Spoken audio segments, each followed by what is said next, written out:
आज गाजीपुर में कैसे है? गाजीपुर में अदालत में आज हम लोगों की पेशी थी, जिसमें पुराना एक मामला चल रहा था। उस मामले पर आज अंतिम फैसला होना था, जिसमें हम सभी लोग माननीय न्यायालय ने हम सभी को बाइज्जत बरी किया। उसी कड़ी में आज हम लोग न्यायालय के सामने प्रस्तुत हुए।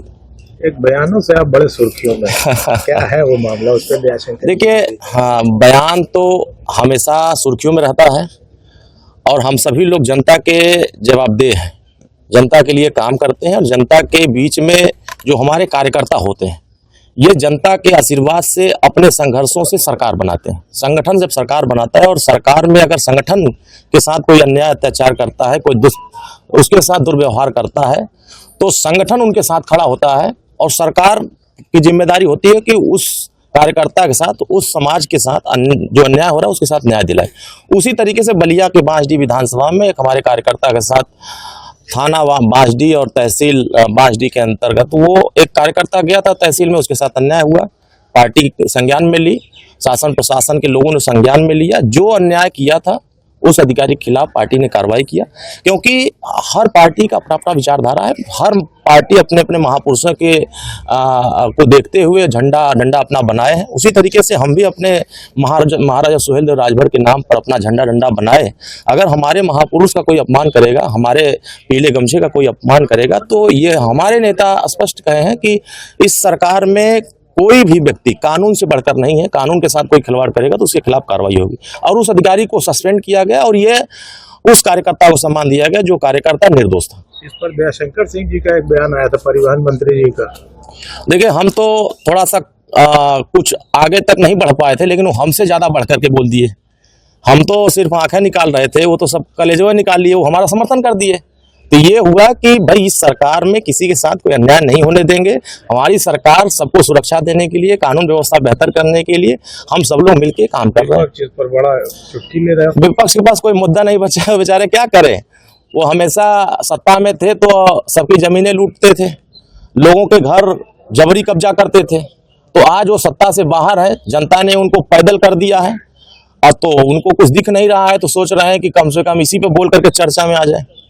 कुछ कैबिनेट से प्रस्ताव पास हुआ है बड़ौरा मिल का, और मंत्री जी चर्चा कर रहे थे कि प्रदेश की सारी बंद पड़ी मिलों पर क्या प्राइवेट सेक्टर से या सरकार कुछ आगे बढ़ के काम करने जा रही है। देखिए, जो बार बार माननीय ओम प्रकाश राजभर जी उत्तर प्रदेश और पूर्वांचल को लेकर चिंता करते हैं कि पूर्वांचल के लोग दूसरे राज्यों में पलायन करते हैं रोजगार के लिए।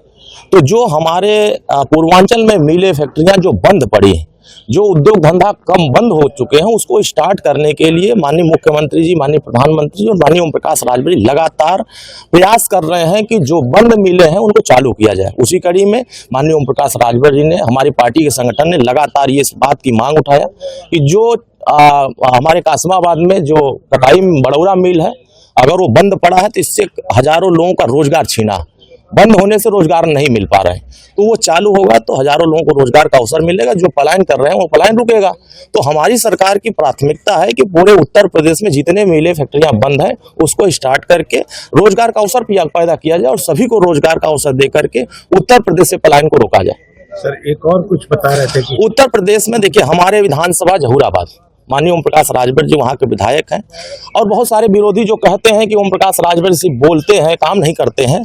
तो ये बात उनको अब देखना होगा कि ये बात बोल करके नहीं, हम लिखित दिखाते हैं कि 1 करोड़ 21 लाख रुपया जो मझौआ कासिमाबाद विकास खंड के अंतर्गत वो पुल ना तो समाजवादी पार्टी बना पाई, ना ही बीएसपी की सरकार बना पाई, और सभी लोग सिर्फ उस पुल पर राजनीति किए।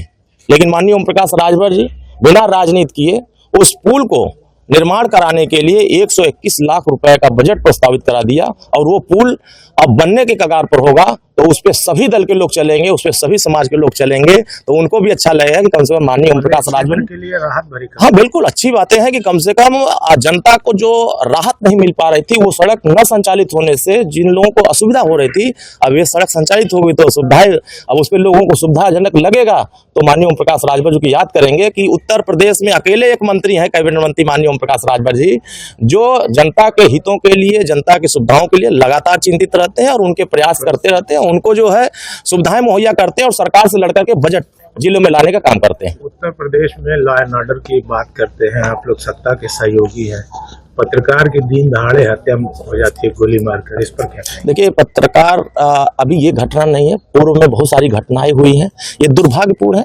इस तरह घटनाएं नहीं होनी चाहिए।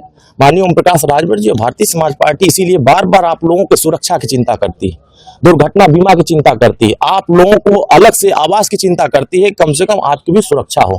पत्रकार आयोग का गठन किया जाए ताकि आपकी भी सुरक्षा है और आपकी भी जवाबदेही आपके फोरम पर रखने की बने।